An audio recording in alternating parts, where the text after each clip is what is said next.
Hello دوستو، اس romantic movie کے آغاز میں ہم دیکھیں گے کہ تاجروں کا ایک بہت ہی بڑا بازار لگا ہوتا ہے جس میں الادین نامی شخص اور اس کا خوبصورت بندر کھانے کے لیے کچھ ڈھونڈ رہے ہوتے ہیں۔ ایسے میں ان کی نظر دو بھوکے بچوں پہ پڑتی ہے جو کہ کھانے والے شاپ کے باہر کھڑے ہوئے کھانے کو گھور رہے ہوتے ہیں، اور پھر وہاں ایک خوبصورت لڑکی آ جاتی ہے جو بچوں سے کہتی ہے بچوں تمہیں بھوک لگی ہے، اور پھر وہ لڑکی دکان سے دو روٹیاں اٹھا کے ان بچوں کو دے دیتی ہے، اور الادین دور سب کچھ دیکھ رہا ہوتا ہے۔ اتنے میں دکاندار آ کے بولتا ہے، اے لڑکی میرے پیسے کون دے گا؟ لڑکی بولتی ہے میرے پاس تو پیسے نہیں ہیں، اور دکاندار اس لڑکی کے ہاتھ میں ایک سونے کا کنگن دیکھ کے کہتا ہے یہ کنگن بھی چلے گا، یہ آپ کنگن مجھے دے دو۔ اور پھر وہاں الادین آ جاتا ہے اور لڑکی کو کہتا ہے مجھ پہ بھروسہ رکھو، اور الادین وہ کنگن لڑکی سے لے کے تاجر کو دے دیتا ہے، اور ساتھ ہی ایک سیب لے کے ہوا میں پھینکتا ہے جو کہ تاجر کو بولتا ہے کہ یہ بھی تمہارے لیے، اور تاجر ہوا میں دونوں ہاتھوں کے ساتھ وہ سیب کو کیچ کرتا ہے۔ اسی دوران الادین اس تاجر کے جیب سے کنگن پھر نکال لیتا ہے اور لڑکی کو لے کے نکل جاتا ہے۔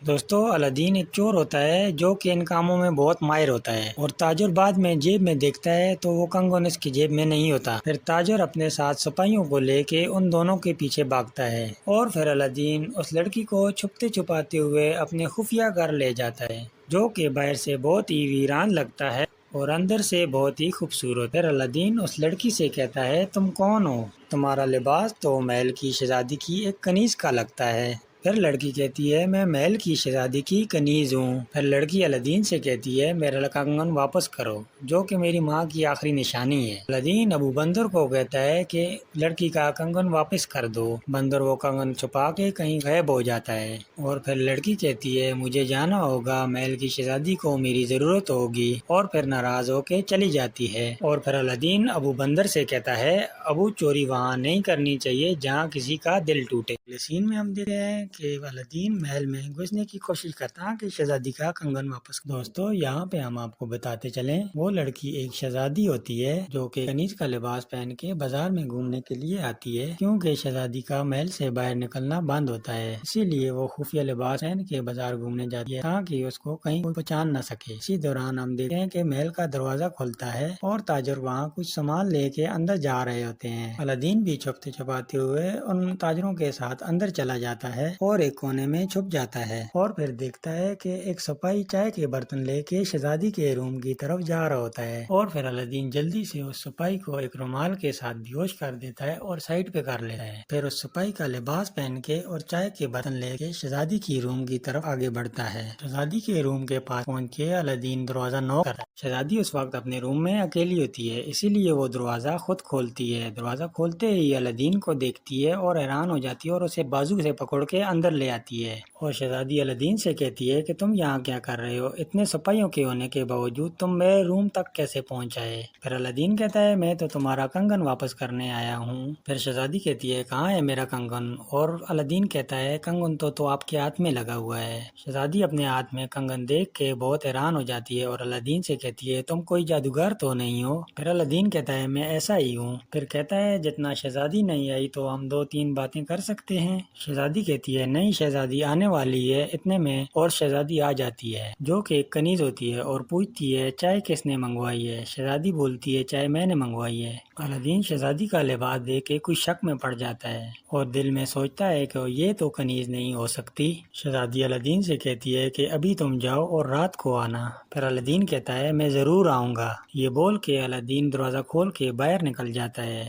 باہر نکلتے ہی الادین کو محل کے سپاہی پکڑ لیتے ہیں اور محل کے وزیر کے پاس لے کے جاتے ہیں۔ دوستو، وزیر ایک لالچی انسان ہوتا ہے جو کہ سلطان بننا چاہتا ہے۔ وزیر الادین کو لے کے دور ایک ویرانے میں آ جاتا ہے جہاں ان دونوں کو دیکھنے والا کوئی بھی نہیں ہوتا، اور الادین سے کہتا ہے تم کیا سمجھتے ہو کہ شہزادی تم سے پیار کرتی ہے؟ اور کہتا ہے میں بھی تمہاری طرح ایک ٹائم میں چور تھا، اور میں تمہاری طرح یہ چھوٹی موٹی چوریاں کرتا تو آج ایک چور ہی رہتا۔ طاقتور تو ہر کوئی ہوتا ہے لیکن سب سے زیادہ طاقتور ہونے کی کچھ بات ہی الگ ہے۔ تمہاری قسمت اچھی تھی جو تم مجھے ملے۔ میں تمہیں امیر بنا سکتا ہوں، اتنا امیر کہ تم شہزادی کو چن سکو، لیکن ہر چیز کی ایک قیمت ہوتی ہے۔ الادین وزیر کی باتوں میں آ جاتا ہے اور کہتا ہے مجھے کیا کرنا ہوگا؟ وزیر کہتا ہے دور ایک گفا ہے، اس گفا میں ایک معمولی سا چراغ ہے، وہ میرے لیے لے آؤ اور میں تمہیں شہزادی کو جیتنے لائق بنا دوں گا۔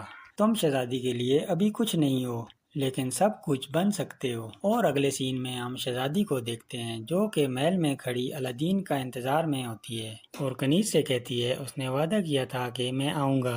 الادین اس وزیر کی باتوں میں آ کر اس جادوئی گفا کی طرف جانے کی روانی تیاری کرتا ہے۔ گفا کی طرف جاتے ہوئے اس کے ساتھ اس کا بندر بھی ہوتا ہے اور وزیر گفا کے دروازے تک ان کے ساتھ چلتا ہے۔ گفا کے پاس پہنچتے ہی وزیر الادین سے کہتا ہے یاد رہے صرف چراغ اٹھانا ہے اور کچھ بھی نہیں۔ پھر الادین اور بندر گفا کے اندر چلے جاتے ہیں اور وزیر باہر ہی رک جاتا ہے۔ گفا میں کافی آگے جانے کے بعد ان کی نظر ایک قالین پہ پڑتی ہے جو کہ ایک جادوئی قالین ہوتی ہے اور وہ قالین ایک بڑے پتھر کے نیچے پھنسی ہوتی ہے۔ الادین دیکھتا ہے کہ وہ قالین اڑنے کی کوشش کر رہا ہے جو کہ ایک بڑے پتھر کے نیچے پھنسا ہوتا ہے، اس وجہ سے وہ اڑ نہیں سکتا۔ پھر الادین اس قالین سے کہتا ہے صبر کرو ہم تمہیں نکالنے کی کوشش کرتے ہیں، اور پھر الادین اس پتھر کو اٹھانے کی کوشش کرتا ہے۔ کافی زور لگانے کے بعد الادین اس پتھر کو اٹھا لیتا ہے اور قالین آزاد ہو جاتی ہے۔ گفا کے اندر قالین آزاد ہونے کے بعد کافی اونچی اونچی اڑان بڑھتی ہے خوشی سے۔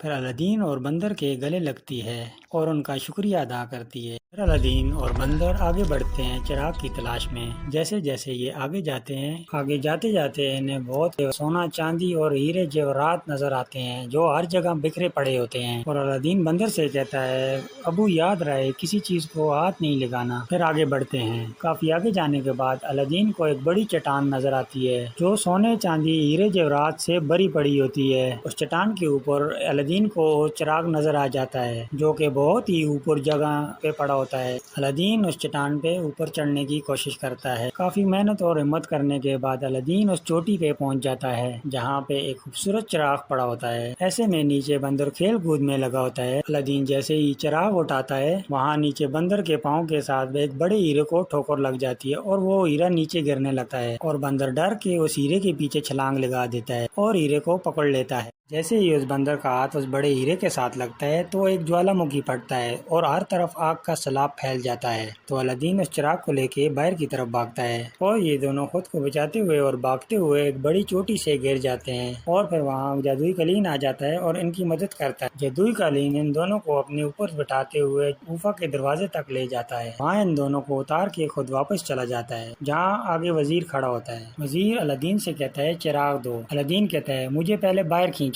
وزیر کہتا ہے نہیں پہلے چراغ دو، اور پھر الادین وزیر کو چراغ دے دیتا ہے۔ وزیر الادین سے چراغ لیتے ہی الادین کو واپس گفا کے اندر پھینک دیتا ہے، اور ابو بندر یہ سب دیکھتے ہوئے وزیر کے جیب سے چراغ نکال کے وہ بھی گفا کے اندر چھلانگ لگا دیتا ہے، اور ان دونوں کو گرتے ہوئے دیکھ کے پھر وہاں آ جاتا ہے اور ان دونوں کو اٹھا لیتا ہے اور گفا کے اندر ایک سیف جگہ لے کے جا کے اتار دیتا ہے۔ پھر الادین قالین سے کہتا ہے ہم باہر کیسے نکلیں گے، اور قالین چراغ کی طرف اشارہ کرتا ہے۔ پھر الادین جیسے ہی چراغ پہ ہاتھ پھیرتا ہے اور چراغ کے اندر سے ایک بڑا نیلا جن نکلنے لگتا ہے، اور پھر جن الادین سے کہتا ہے یہ جن کرے گا آپ کی خدمت اور بدل دے گا آپ کی قسمت، حاضر ہے موقع بہترین اور پوری ہوگی آپ کی مرادیں تین۔ الادین کہتا ہے کیسی مرادیں، میں سمجھا نہیں۔ تو پھر جن بندر پہ جادو کرتا ہے اور بندر ناچنے لگتا ہے، اور جن کہتا ہے دیکھو میں سب کچھ کر سکتا ہوں، اور الادین سے کہتا ہے چراغ کو کس نے گھسیٹا؟ الادین کہتا ہے میں نے۔ تو جن الادین سے کہتا ہے میں تمہاری 3 مرادیں پوری کروں گا، اور پھر الادین کہتا ہے مجھے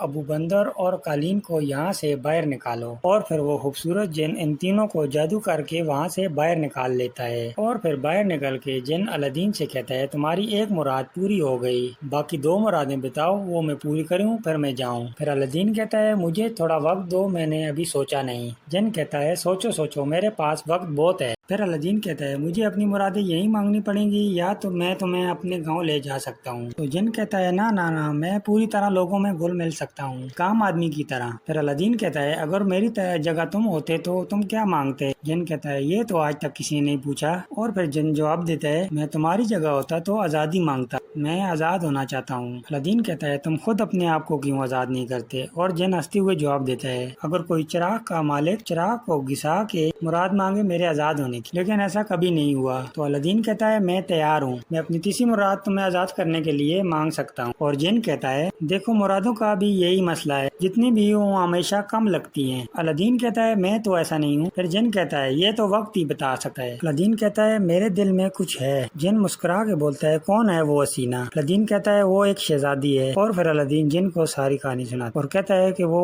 شہزادی شادی صرف ایک شہزادے سے ہی کر سکتی ہے۔